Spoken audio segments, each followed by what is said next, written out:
Hi, Mike from Custom Cruisers, beautiful bit kit. See here, American Ironhorse wheels, or they could be Big Dog, forget which ones they are. 1 inch spindle on this one. As you can see, matching disc and pulley. Never been fitted, as you can see. A couple of marks on it somewhere, I think here, which would polish out, but don't affect it at all because obviously the bead seal's here.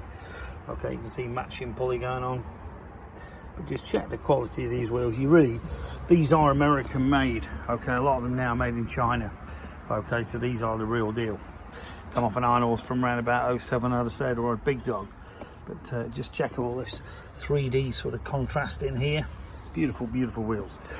Okay, if you want the Ironhorse parts, we have got masses of them and Big Dog. We've even got frames from Daytech, S&S Motors, Baker boxes. No road backs, but we have got the Ultima if you're desperate for a replacement for an Ironhorse or big starters. Give us a call, 01773835666, customcruisers.com, or the new site.